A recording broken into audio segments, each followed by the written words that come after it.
Hello and welcome to another episode of Thespians. And today we have Marybeth and Tyrie from the University of South Carolina Lancaster Players, or USC Lancaster if you want to keep it short. And today they're going to chat about their theater company, their production seasons, and what they are doing to develop and shape young talent. But before we dive in, remember to like, comment, subscribe, and please share this video with everybody that you know, because the more love we can get, the more attention we can get. And there's something about an algorithm where if more people like it and view it, then it helps us. So I'm not going to argue with that. But let's go ahead and dive in. Guys, how are you doing on this fine Saturday afternoon? We are. I'm hanging in there. I am prepping for the fall semester. So I have been in front of the computer all day, recording videos, getting syllabi up, and that kind of thing. Getting ready for the semester because we start on Tuesday. So. Oh my God! Is it really that soon? I kept thinking like that was just like weeks away. Holy crap! No, it has creeped up. It has creeped up. I didn't think it was as close as it is, but now I am sitting here, kind of just trying to get it all done. Recording videos, which is why I have my green screen and all of that. So, gotcha. Yeah. So why don't you guys go ahead and introduce yourselves and tell us a little bit about who you are, how you got started, and what you guys do with USC Lancaster Players. Okay. Well, I am Professor Marybeth Berry, and I'm an associate professor of theater and speech at University of South Carolina Lancaster. I have been there since 2008. I was hired to be the speech and theater teacher, and they needed a speech teacher but wanted a theater teacher. And so I was much younger then, and I was excited, and I'm still excited, but I was very, very excited and new and wanted to create a theater program. They had one years and years, I think in the 80s and maybe early 90s, and it had become defunct, and they didn't have one. They didn't have anybody that was interested in doing any of the theater. So I kind of just dove in and was like, okay, I got to find students that want to do theater. And there were kids that did. And we started with our very first production, which was Waiting for Lefty, and by Clifford Odets from the group theater stuff that I was trained in at Actor Studio. And so we're going into our 17th season now. We started with just 2 shows, usually 2 shows a semester, one in the fall, one in the spring. We are now up to 4. Mm-hmm. And we, at this point, have a structure where we generally do something that's a musical or family friendly. We try to do a comedy. We try to do something for the holidays, something for Black History Month. And so that's sort of the format that we have now. It's, developed over the years. That wasn't always the case. Sometimes selecting shows was based on just who we had coming back and who we were able to do and who we were able to kind of rope into doing theater.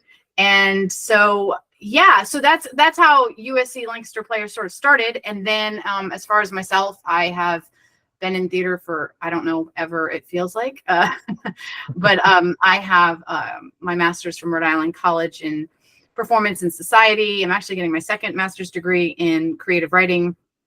And I have been all over the world. I have worked in Italy. I've worked in Greece. I've worked in Croatia. I've worked in Ireland. I'm going to France next month to work on a show called Phaedra, which is Seneca, Roman playwright. Seneca's right. Phaedra.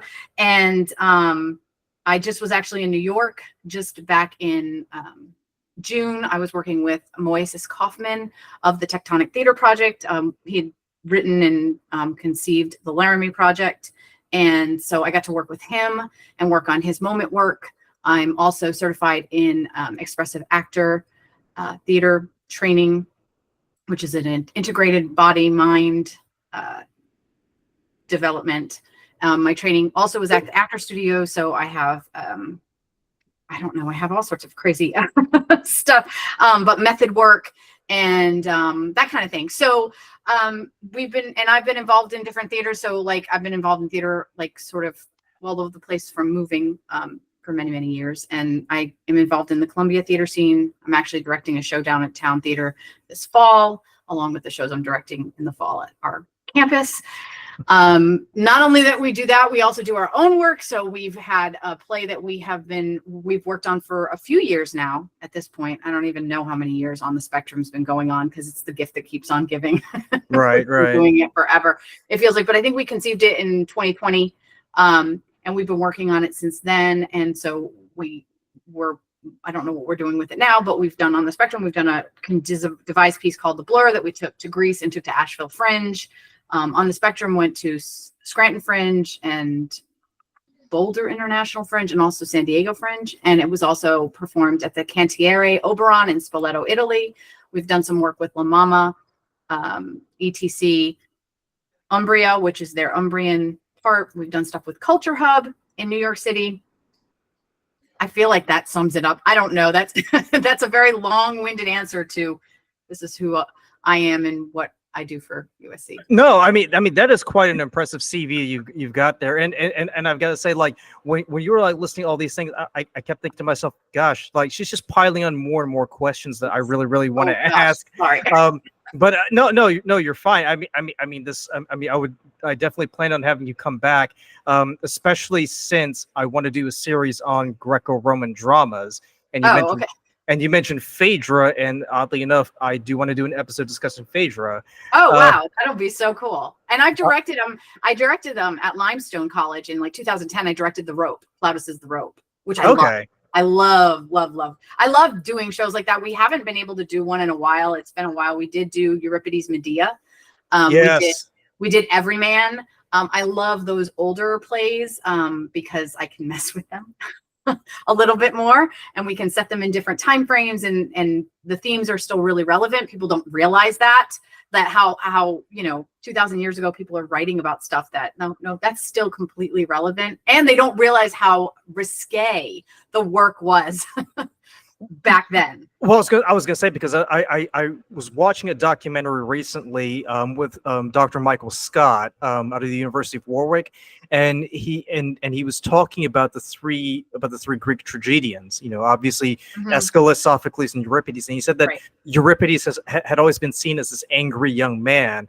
To use a modern parlance, he was seen as the enfant terrible of the Greek drama scene, and I had the good fortune of reading Euripides, and I read 10 of his plays, and you go through all of them, and you're like, this is disturbing. Like, this is really in your face. Like, because when you read something like Medea, for instance, when you initially read it, you think, okay, this lady's clearly screwed up, because she's doing this, but at the same time, like, you could, in a bizarre way, you could sort of sympathize with her. Well, and it's funny you say that, because when I directed that particular show, that was the angle I wanted to take. Like, yes, Medea she was losing her mind, but why was she losing her mind? She wasn't just potentially. It wasn't coming out of a vacuum. Yeah. Right. It wasn't. It was coming from the fact that she had literally given up her entire life. Right. She had, moved away from her home, everything else, and had been with this for love, for the love of a man. And she is the epitome of a woman scorned. Right. Like, she is so angry and betrayed and hurt.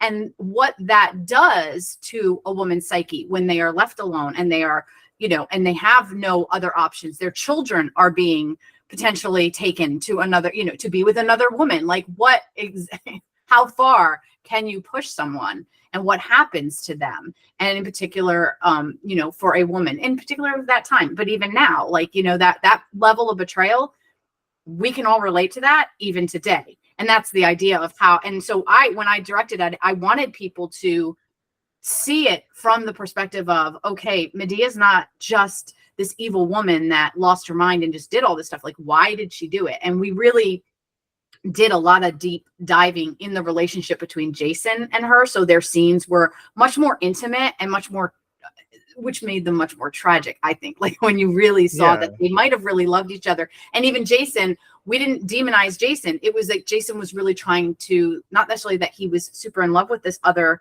He was responding to the political reality of the day. He was trying to in essence, upgrade his entire family. And yes, he has to leave her, but he was going to still try to protect her.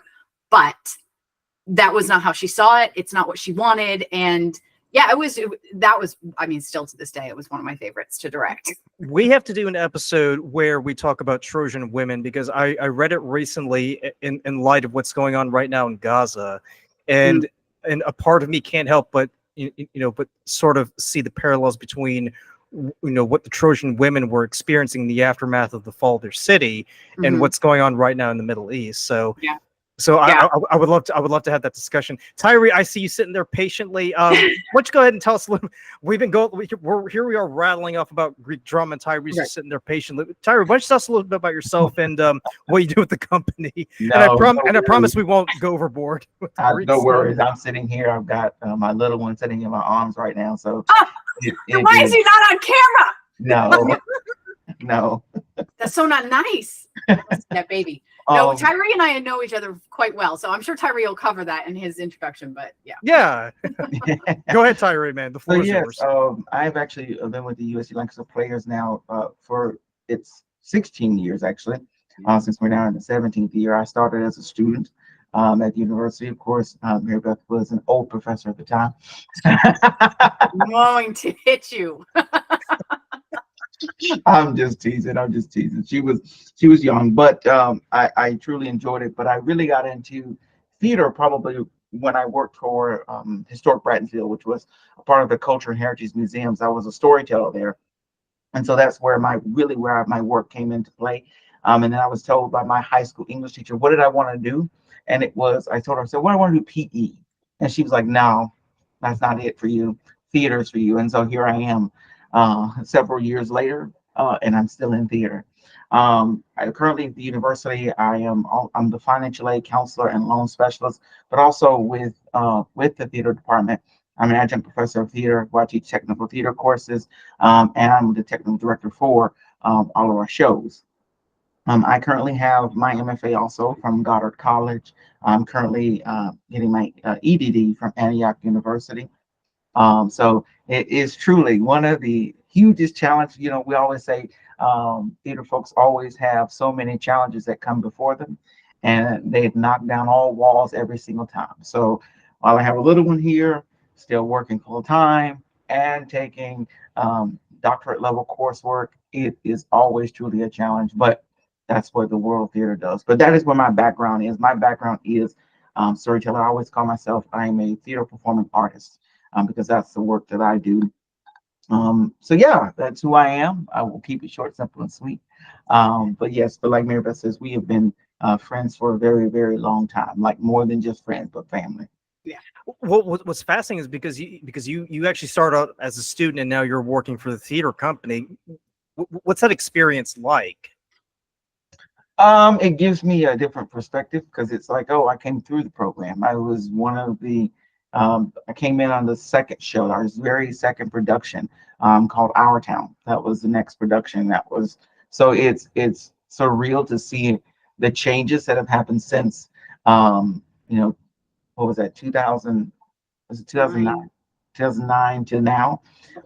So it's a big difference, a huge difference. And it's always now seeing the new students who come in who don't know the old Marybeth.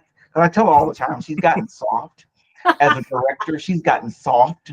And so I'm like, the world's gotten soft too. So you can't get away with the things you could get away with in 2009, 2010, and everybody freaks out now. So with the cancel culture, we can't say anything. But no, he's he's right. I will tell you, Tyrie in particular, when it comes to the program, is I would argue the most protective person of our program than anyone.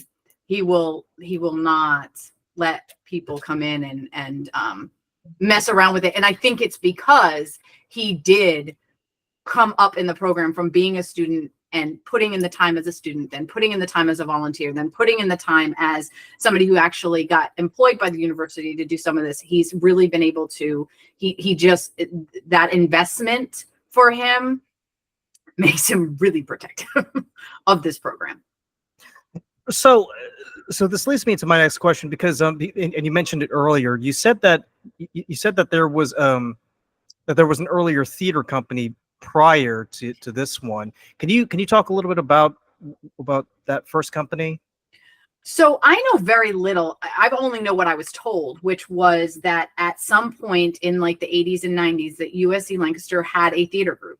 And I Right. believe they were called the Lancaster Players, the same thing that we call ourselves. And but whoever was in charge of that kind of, decided they didn't want to do it anymore, and no one stepped back in. So there was a good, I think, at least almost 20-year gap where they just didn't have anybody and they had no theater. And when I came in, that's what they said they wanted. I was told by another professor, they were like, you're not going to have students. They're not going to want to do it. Our students won't want to do theater. Yeah. I mean, how are they so certain of that, though? I have no idea. I have no idea. I just knew. I was like, well, I'm going to find students to do theater. And like Tyrie said, with theater people, like, you tell us no, and we're like, okay. And then we go find a way to do it. Like that. We don't know any other way to be other than we just go figure it out. Well, I was gonna say, like, that sort of mentality is true with all artists, because I studied filmmaking at UNC Greensboro, so it's one of those things where you kind of have to improvise, but you find a way to get it done. So Yeah. I totally understand where you're coming from on that. So I want to wind the clock back a little bit. So it's 2009. You guys are getting started. Oh my God. What was it like when I guess I should say, with the refounding of this theater company at USC Lancaster? What was it like initially when you had to go and set everything up? How did you find the students? How did you set up the program? How did you put all the nuts and bolts together to make this thing? Gosh. Okay. So when I first did it, so it was spring of 2009 that I had my first show, because my fall of 2008 was my first semester. And I was like, I am not going to be able to, I don't even know what I'm doing, like class wise, like trying to say, I'm going to try to recruit and do a play. Now, sorry to interrupt. So was it just you at that time doing the whole thing? Yes. Okay. Gotcha. Yes. We had another professor who just wasn't interested. He could teach theater, but he was not interested in doing it. And so they gave me a lot of autonomy, which I think I would argue overall we still have. And that was really helpful to be able to have the autonomy to just figure it out. Was great as an artist, because again, we just find different ways to make things work. And so if they had tried to like kind of come in and micromanage, I don't think we would have had the success that we have been able to have. And they were just supportive overall. And so I think I remember my second semester, I had offered a theater class. So I had students that signed up for that. So that was one way I was able to recruit. And then I also had put out, I think, like, flyers, that kind of thing. It was, I don't want to say it was before the computer age, because that's ridiculous. But I mean, I think I put out like a notice on the, but it was, social media wasn't really a thing. Like the school wasn't doing social media in 2009, not a lot of it. So I want to say, like, I sent out an email blast to all the campus to invite them to come audition. And I mean, that first play, we had easily 20 to 22 students, and for Waiting for Lefty, which was really great because it's a play of vignettes from, the 1930s and things that were going on with the Great Depression and that kind of thing. And so we just were able to create the play based on that. I'm trying to think. I know I had to go and ask for money for different things, and I didn't have a lot, but we had a little bit. And we also found, I want to say the person I know who did lighting for us in our town, and Tyrie will remember, it was John. And I think that he might've done lighting for us in the spring of 2009. Yeah, it's been a long time, but it was somebody that didn't want to be on stage and was like, I'd rather do backstage stuff. So I was like, okay, let's see if you can figure out how to do the lights. And so we figured out how to position lights, and it was all a lot of learning on the job. It wasn't anything I had experience in. All of my experience was in directing and in performing and a little bit of writing. But as far as the tech stuff, I had no clue. I was like, I knew certain things based on the theater history classes I had taken and that kind of thing. So like, I did understand it, but like to actually implement, it was like, okay, we're going to get up on a ladder and try to get this light to spot here and try to get a wash that looks like this. And we need gels, and going to Barbizon and getting gels and that kind of stuff. So that's how it started. And so that was what it was like. But I think, and we didn't have any set at all for Waiting for Lefty. It was just props that we moved on and off. Our town was where we first had a set, and it wasn't a big set. It was like stairs that we still have that we have used, and Tyrie knows it, we have used them over and over and over again in shows. And they were these stairs that we built to get up onto the stage, because I like to do a lot of not interactive, but like break the fourth wall. I'll break the fourth wall all the time, and I'll have people walking through the audience. And we built like some platforms, and we did a lot with lighting. I love messing with lighting. I think it's so beautiful. And we did a lot of tableau work, which I love doing tableau work. So I think sometimes there's such a power in a frozen moment with lighting and music that can tell a story that dialogue can't necessarily tell. And it reaches sort of beyond that. So that was our town, was the after Waiting for Lefty and getting through that. And we did tableau work in there and everything. Our town was our first foray into building a set. And again, it was back when we could just have people kind of show up and help us out. But I think what was special about, and what is still special about our program, was that we do get the Tyries, if you will, or we get these kids that come in, and they're not all of them. Believe me, it's not all of them. But we will get a subsect of students that just really value what we offer and what we have, and they will take ownership of that theater, of the theater program, and it becomes theirs, and it becomes really important to them. And because of that core group that kind of still funnels through that, I don't want to say the same group because it's not the same group, but that core desire to want to do good theater, to care about the program, to care about each other, to care about the work, the artistic integrity, all of that through line carries. But it started with the kids in Waiting for Lefty in our town, and we've been able to carry it. And it's an artistic integrity that I carry, that I put into them, and I expect them to hold to. And that's sort of how it started. So here's my question. So, so when you guys get started, I mean, you guys are pretty much just trying to figure it out as you go along. Mm-hmm. I mean, were you not able to recruit or pull from the students who were studying technical theater, at the time, and kind of, I guess, for lack of a better word, kind of press them into service? Or was that option not available? We didn't have any technical classes at that point because there was no offering theater. I was the only person offering theater, and I'm not a tech person, so we weren't even offering technical classes. What we ended up finding was that we did have students that had an interest in tech, and so they were kids that were like, I don't want to be on stage, and they were like, but I would do something backstage. And so we end up sort of recruiting kids like that. And so we would have somebody, like I said, like there was a kid, John, he's not a kid anymore. Like I say that, I'm like, he's a kid in my head, but I mean, he's got to be close to like 35 or 40. I mean, it's 2009. I was in school in 2009. So, I mean, yeah, I mean, but for me, they're always my kids. And so, but he was somebody that was like, I don't want to work. I don't want to be on the stage at all. Like he was totally anti being on the stage, but he wanted to, and they were willing to learn, and they were willing to put in the kind of work it took to learn how to run a light board, to learn how to run and angle lights. And so we ended up sort of going through that. There was another kid that came through named Pat, and he was somebody else that was like, okay, I'm just willing to learn.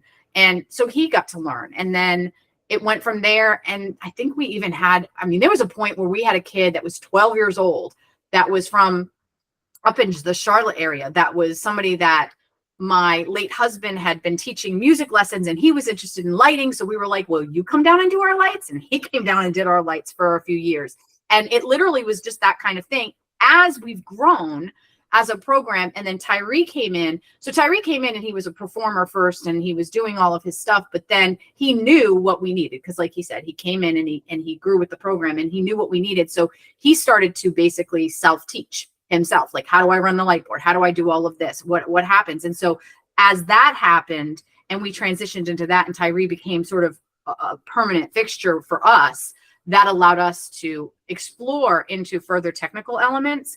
And with that, as he went and got his MFA, he's been able to now start offering some tech classes.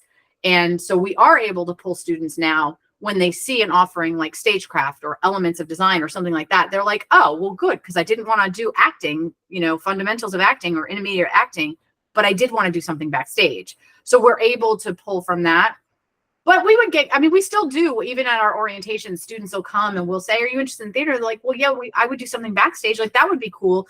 And because we have, Tyrie's knowledge now, and not only that, we have a brand new theater. We had a theater, we had a renovation, I don't know, it was like over $1.5 million renovation on our space. We were in this old auditorium for many, many years that was designed as an auditorium in the 1960s. And that's what we used as our theater. And over the years, I think they saw the value of our program and what we offered our students and what we offered the community. And the school was willing to put in the work. So Tyrie and I had the honor really of being able to design our new theater for the way we wanted it and what we thought worked best for our space and our students. And so now we have a beautiful new theater that students can come and actually work in. It's a massive light board and a massive soundboard and video projections and all sorts of fun stuff that we didn't have before. So basically it's like a tech kid's dreamland, right? Yeah, I think it's close. It's close.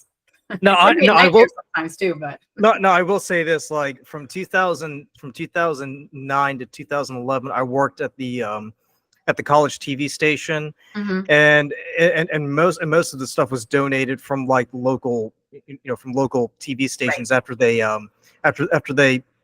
got some new equipment and they gave it to us. So the stuff that we were working with was roughly about 20 years old by the time I got there.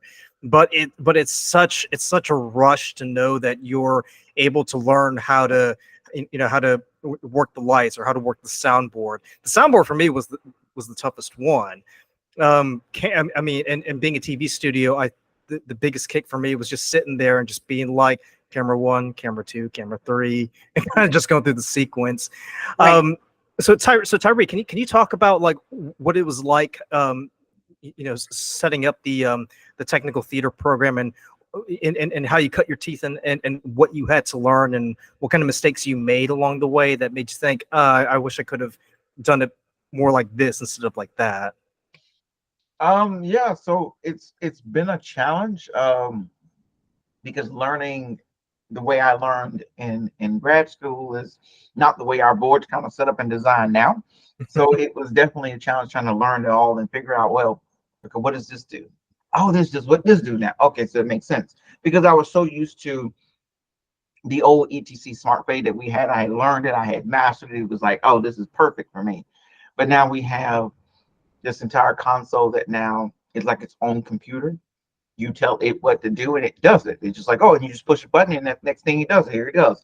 So it's why I'm not used to that. I'm used to a slider. I'm used to a fader going up and down, these channels moving up. That's not what I'm experiencing. But granted, it makes work easier for me, especially when I'm teaching students. Okay, this is how we cue up a scene. Or if like when because I actually got back on stage outside of the blur, but for the first time in a show, this past semester called Fences. And so I was actually in the show, so I couldn't actually run lights and sound. So I had to be able to teach students how to do it. So I was able to program it. And then of course, all the students just had to do was hit buttons that actually made the scenes move forward. So that became a real big benefit, because if we went to our old system and our old small little sound room that we had that nobody could fit in, but maybe one person or half of a person, then that would have been possible. It would have been impossible to do something. So there are some challenges and things that I learned on the way. I think for the elements class I taught, maybe the first time I was teaching, I had to learn. I was learning as the students were going. I'm like, these are things I know. These are things I'm working on. These things I've done before, but I'm learning with you. But I've gotten better at preparing myself for the things that I didn't know or the things that I am experiencing. So that's where I am now. So when you were starting off learning all the technical aspects of theater, what would you say was probably the most challenging or the most difficult aspect of it? Realistically, the set construction is probably the most challenging, because you have to realistically know, okay, how much weight can you put on, like when you're building a set, and we did this, what, three semesters ago, we built this enormous, massive set that required 2 levels. And we had to literally have to challenge the weight, how much weight can go on the source. So even though I didn't have a lot of engineering classes, period, it was trying to figure out, okay, when we talk about set construction and we're looking at weight, we're looking at design, how do you build this in a way, it's not a house, where it's going to stay forever, but how do you build it in a moment to get through what you need? And so I believe that was probably my biggest challenge of learning that, because I hadn't had when I was just doing a few things here and around, maybe I'll tell you, when I was doing a few things, a few scene, set pieces up, whatever, that was fine. But when you're talking about an enormous, massive set that's requiring a wall to go up that could fall and could damage someone, then that becomes a huge challenge by itself. So I think for me, learning was probably was my area of learning. That was because lighting. I had already did that before I went to grad school. I was already doing lighting, so that was sound was iffy. But I mean, once I got I know what this is. Okay, I know what EQ is. I know how to do all this other stuff. That stuff came natural to me. It was just the set construction that was my most challenging. Gotcha. Well, I mean, I asked because tech theater is probably one of the most diverse, out of all the arts, because there are just so many things that go into a production. So I can definitely sympathize with where you're coming from. So I do want to circle back to the theater company itself. So at the very beginning, you guys were pretty much just trying to rub two nickels together just to make everything run. That's the polite way of saying it. I wanted to ask, did you guys ever experience any pushback from the university? Did you ever feel like the university was kind of like looking over your shoulder and looking for an excuse to kind of pull the plug on you at any moment? Either one of you can answer. I mean,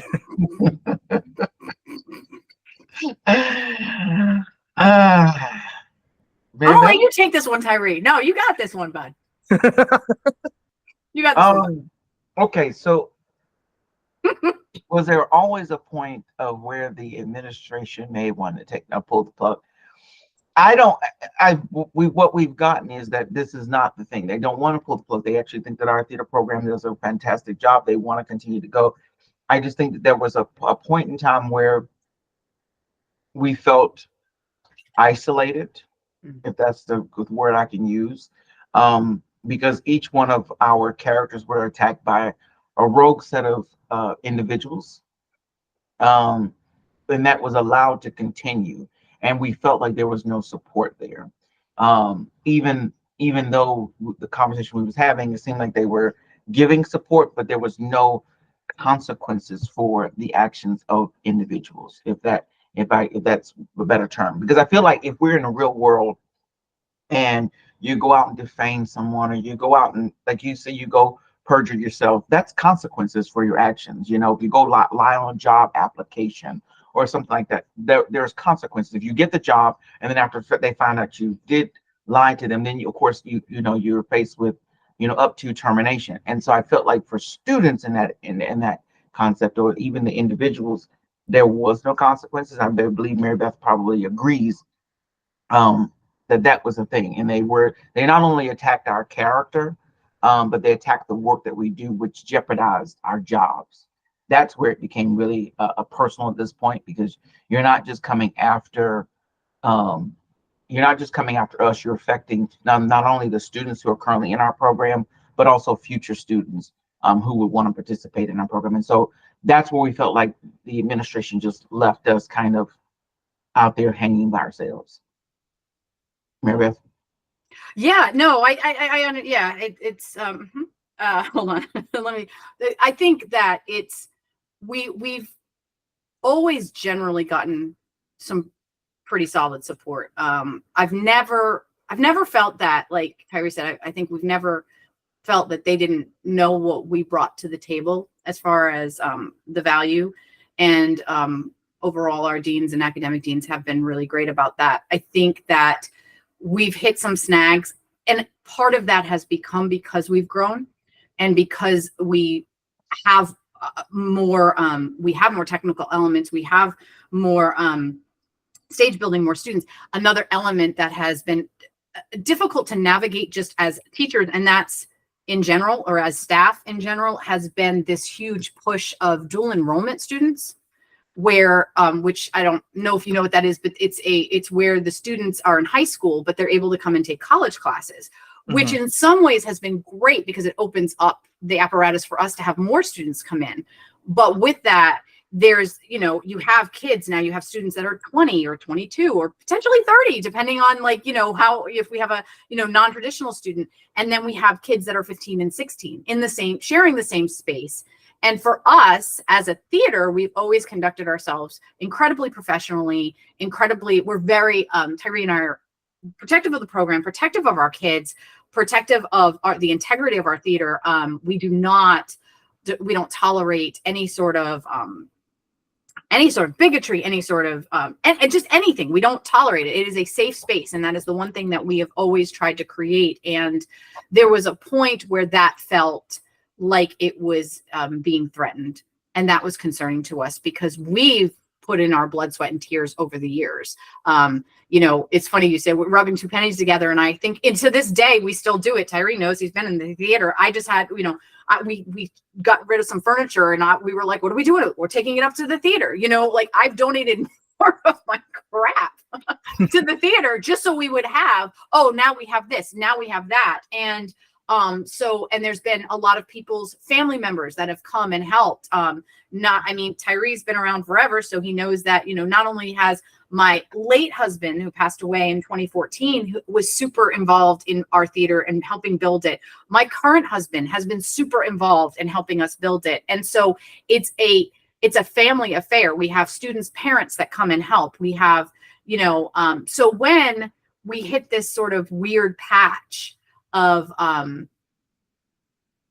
where things were happening and things were being said, it did feel like we were out on our own little island going, wait a minute. And he talked about the set that he built. And it was for a show that we did, and it was 2 stories and it was massive. And we put it on casters. So it was not on its ground. It had to be on casters because it needed to move. And there was no question before Tyrie would put anybody on it, before I would put anybody on it, we had to know it was safe. And the only people that were allowed on it was myself and Tyrie, when, to test it. Because if we got hurt, we got hurt. But there was never a point that we would ever put anybody on that set if it wasn't secure, if it wasn't solid. But I think there was confusion because it was on casters and it did wobble a little bit because it was on casters, that somehow it was unsafe. But we would never put anybody on a set that was unsafe. That's just not professional, and that's not who we are. So there was a period of time, I'm hoping we're through it now, but there was a period of time that it felt awkward, but we always got our funding. We always had, and we had the safety of the space that we created, and, and we just kept doing what we do, because that's what we do. We don't know, we don't know how else to stop. So we just keep going and get through. So, but right now we're in, it's like I said, we have a beautiful new theater. We had a great season last season. Our season, it was probably one of our better seasons in the last probably 5 years. And I was really proud of the work we did. We had a great group of kids. Like Tyrie said, he got to be on stage. So we had community members involved, which was really nice. We had a faculty member involved. We've never really had that in a long time anyways. And so it felt like last season was a good bridge to new and better things on the horizon. So, so actually that's a pretty good transition, because I was looking at the current season that you guys are planning for right now. So in October, you guys are going to be doing The Outsiders, right? No, that's our old season. That's our season. That's our old season. Okay. Yeah.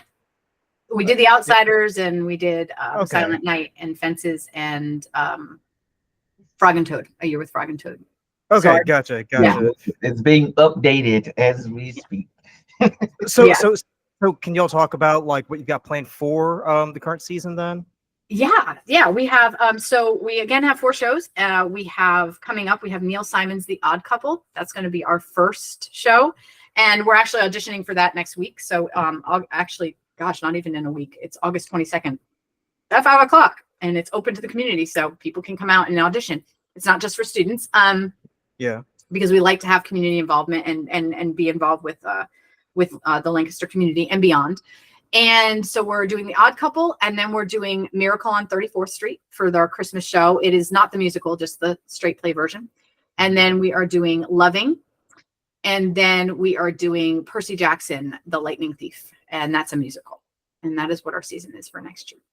So how do you guys go about planning a season? Because this is the first time where I've actually got got the director and a technical person here. So can you guys talk about like how you go about planning a season and what are the logistics and what goes into figuring out if this is a good play or a good musical to produce, or if maybe you should go with another option? Gosh, I think there's a couple things. First and foremost, a lot of times you choose plays that you want to do, right? Mhm. Like it's a play that you're like, I liked that play, or that was a funny play, or that was a really good drama, or I know the play and I want to do it. Sometimes it's dependent on our, like the themes. Like I said, we always want to do like a children's play, something where children can come. We like to do a Christmas play now, because those actually, and honestly, that's another avenue that we think about. Is it going to sell? Like, can we put butts in the seats?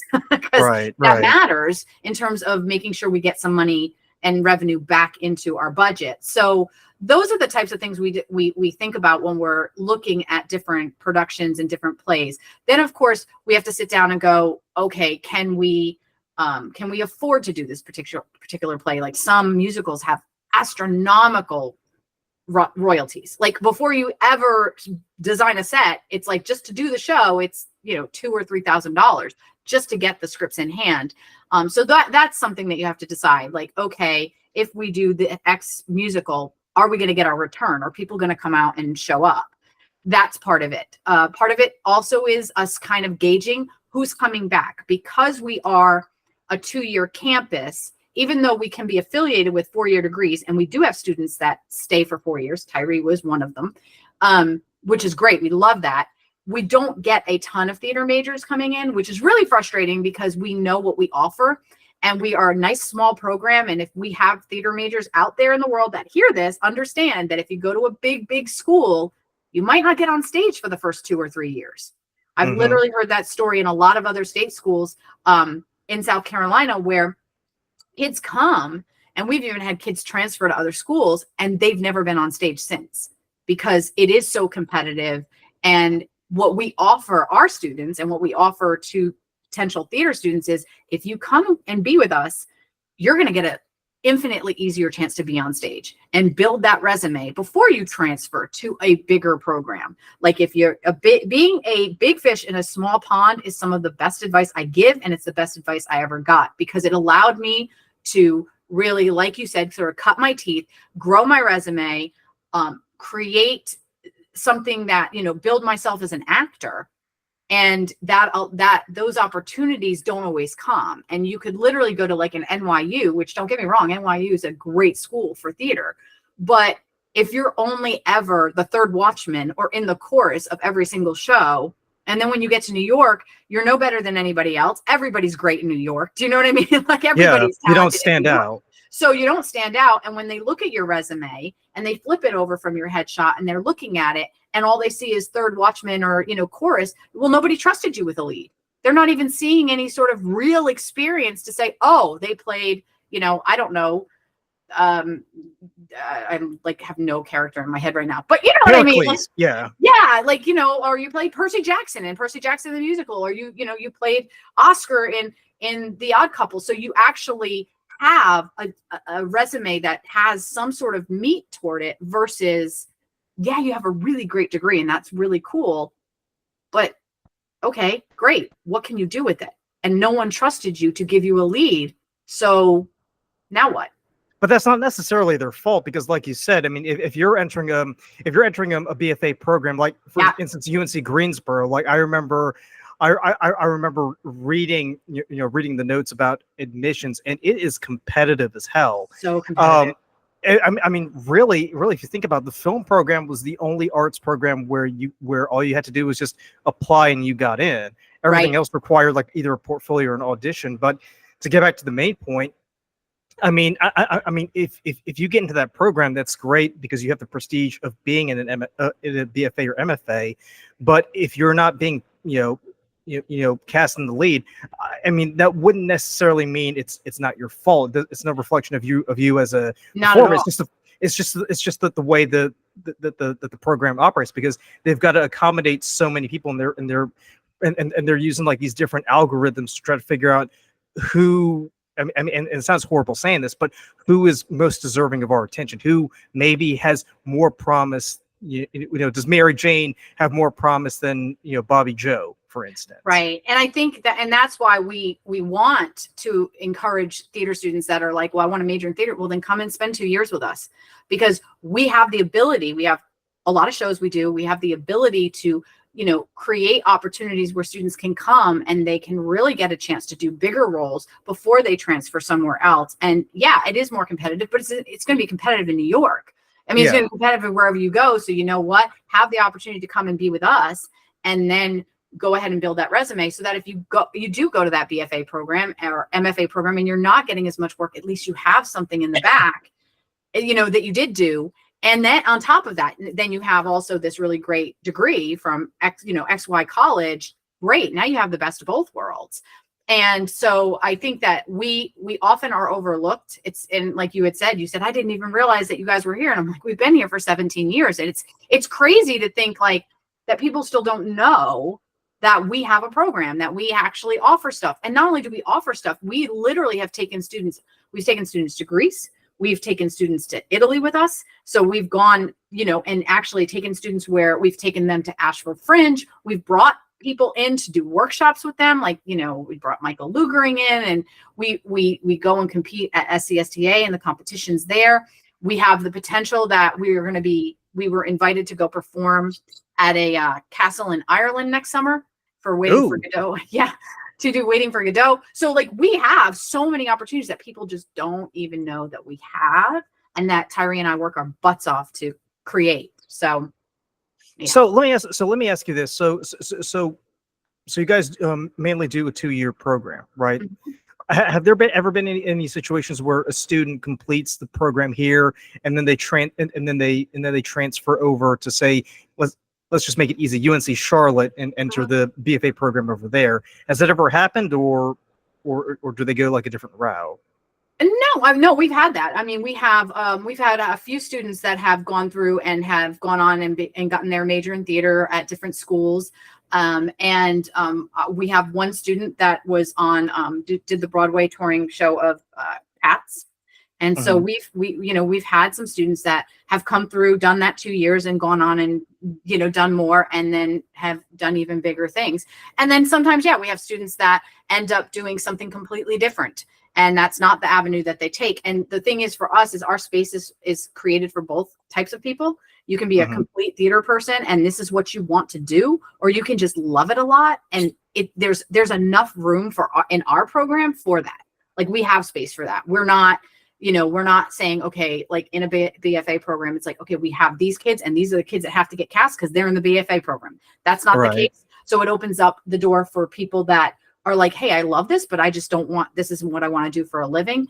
But then but there's, again, enough space for us to take kids that are like, this is what I want to do for a living, and combine it with kids that are like, well, this is just what I love. And they learn from each other. And yeah, so we're very unique like that. So Tyrie, to go back to my question from earlier, from a tech theater standpoint, what goes into planning a season or a production? Like, do you guys sort of plan out like what sets are we going to build? How are we going to light this? How are we going to position things? What's the mindset like? Well, definitely when we have our production meetings, we talk about, well, what shows are we doing, and then what's required of them on the set. That's important, just because, like I said, we talked about earlier about do set noises off. It required the massive set. So right after that, in about maybe I think it was like 3 weeks or 4 weeks later, we were putting up Grease, the musical. So how can we use both? Now this set that's really massive and requiring a lot, we don't have to really rebuild something else. How can we take this set and repurpose it to reuse for Grease? So that's what we normally do. We have these really conversations. That's why it's really important that we talk about this. I think we talked about this for is how to design the classes, because it's like, okay, well, what shows are going up, so we know there's extra help, because it is on the tech side. It's just me, unless we have parents or students who actually are signed up for classes. So it's just me. So I have to figure out, okay, well, I've got time to build time in my schedule to make sure this gets built, or have both volunteers who come in and help. So that's important when we talk about shows.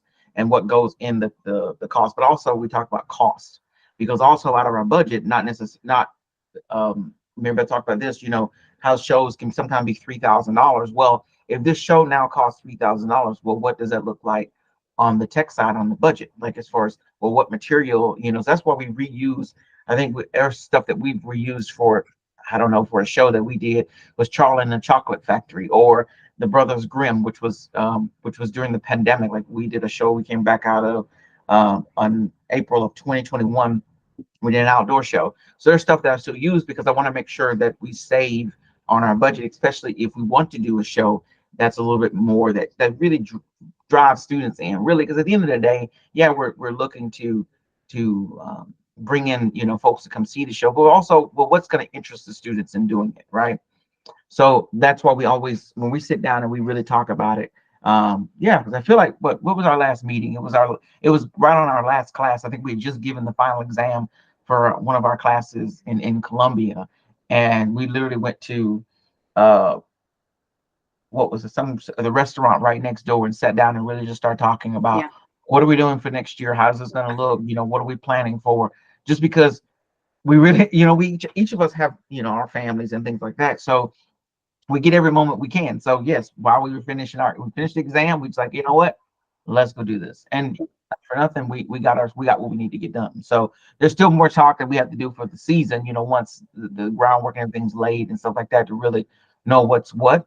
But other than that, that's really what goes into it. We often say we talk to each other more than we ever really want to. We often say that because we end up, I'm like, oh my gosh, or he'll call me, Marybeth, what about this? And I'll call him, what about this? And so we end up, there's so much that goes into it, and it is, and then there's just, and it's weird, we've gotten requests. So like one play that's like on my list is Lysistrata. We have a professor that really wants, a history professor that would love to see that done. The problem we have with Lysistrata right now is, like I mentioned with the dual enrollment, Lysistrata is a sex play, if anybody knows it. It is a sex play. It is about women that turn around and say, hey, we're not giving anything out until you stop fighting. And it's funny as anything, but when we have 15-year-olds and the content is, adult content, how do we navigate that? So that's been a new element that we're like, okay, can we do this? Do we do this?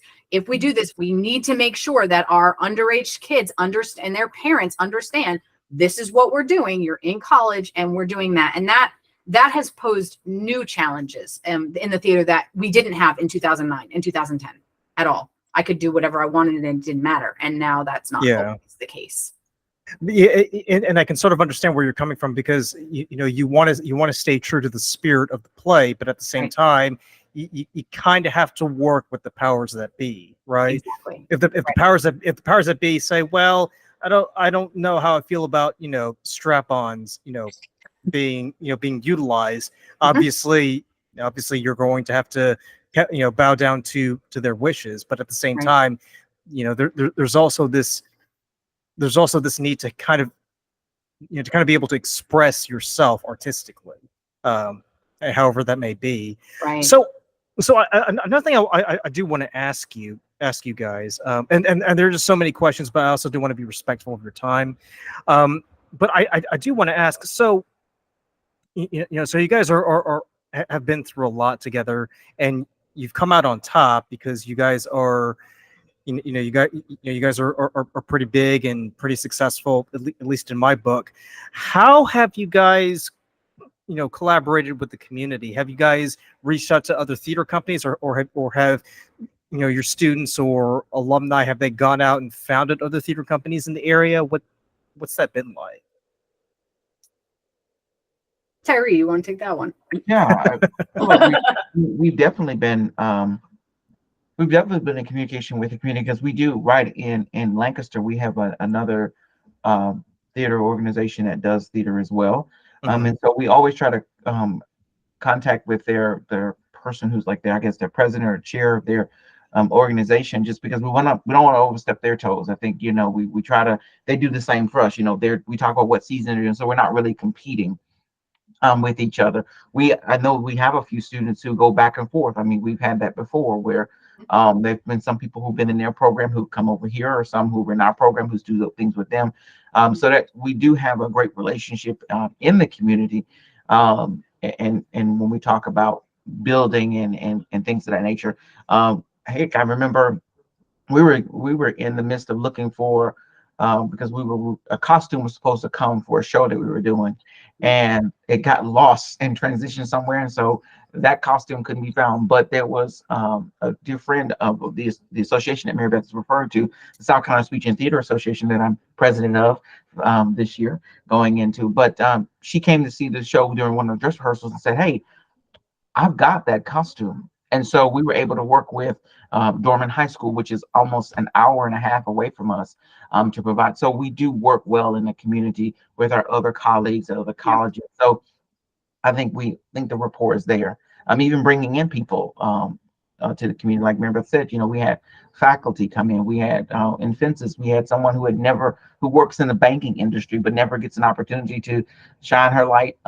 and do the things that she does. So there she was, and we have one of our former students who came back, who now works in the IT world. So he doesn't really do anything in theater, but was able to come back and be a part of it. So when we talk about community and what we do, we are very much so in the community and bringing forth everybody. Yeah. And we even had that. Yeah. Cause I think what we used, and when we did ELF, we needed like a sleigh, and we reached out to Town Theater here in Columbia, where I live, and, they were able to help us. And even now it's weird how the circle goes, because I am directing a show at Town Theater in Columbia, Something's Afoot. And in auditions, 2 of our former students from USCL auditioned and ended up getting cast.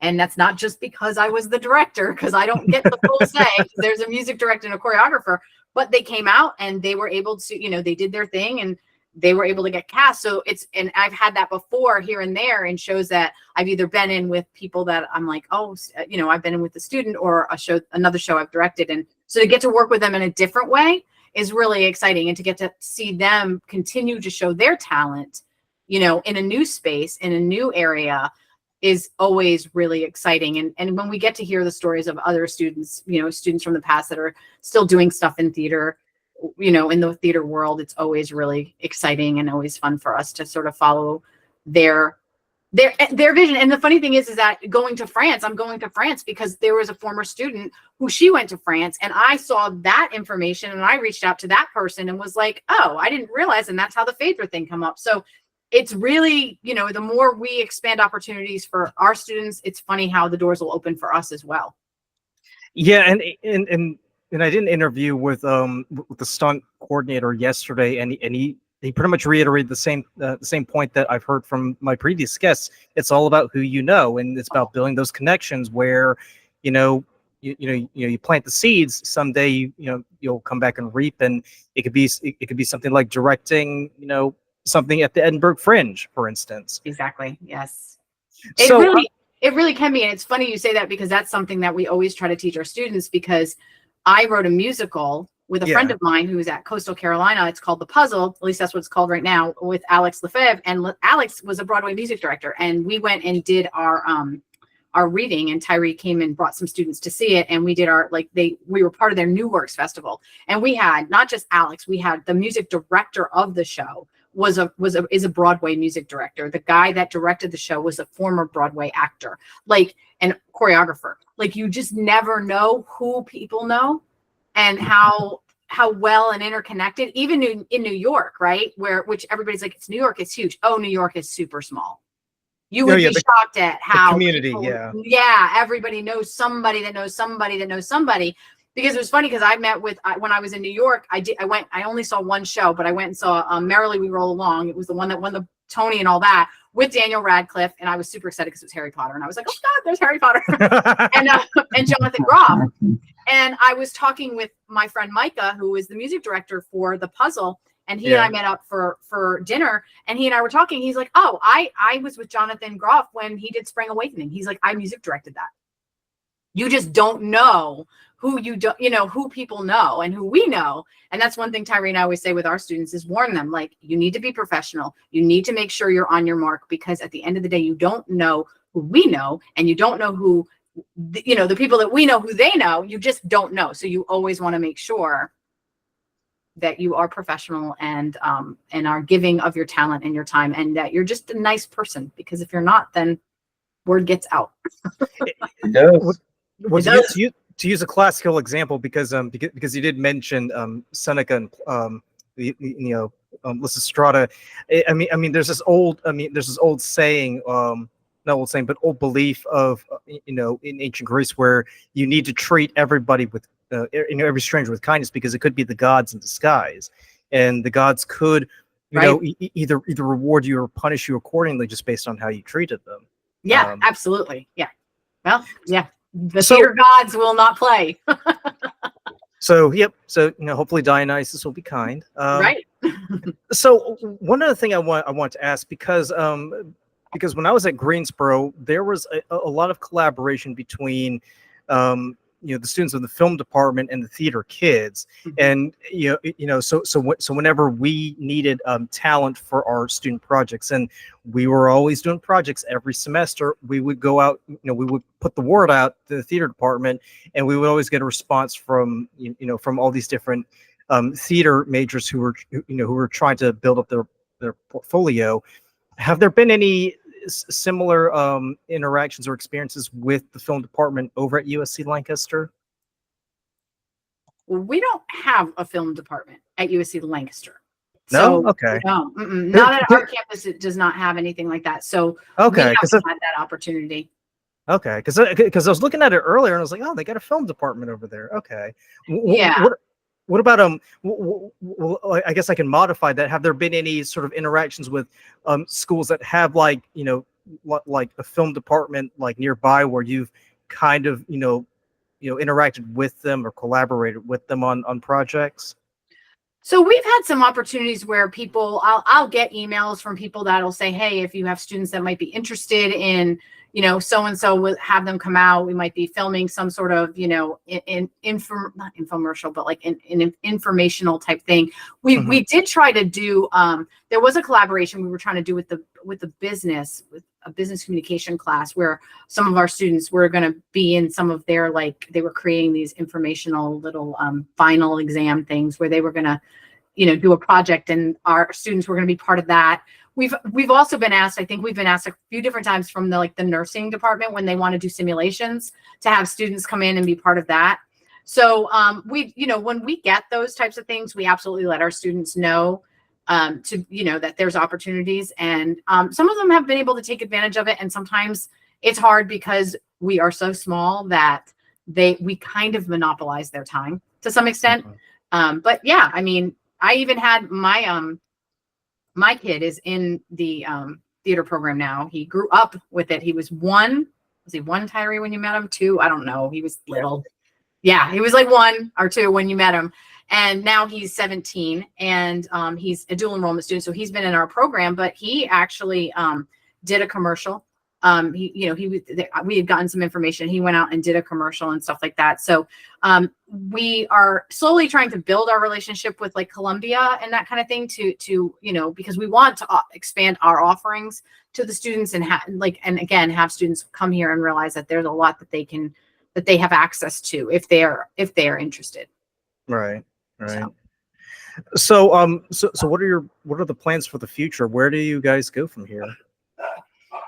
Retirement. Exactly. Already? Yeah, we're wiped. Gosh, Tyrie, what do we have coming up? Besides the season that we listed, you've got a project coming up. I have we're always on the go. Yeah, we've got a huge road ahead of us. Like I said, we continue to always develop stuff because always if you don't work on yourself, then what good are you to anybody else?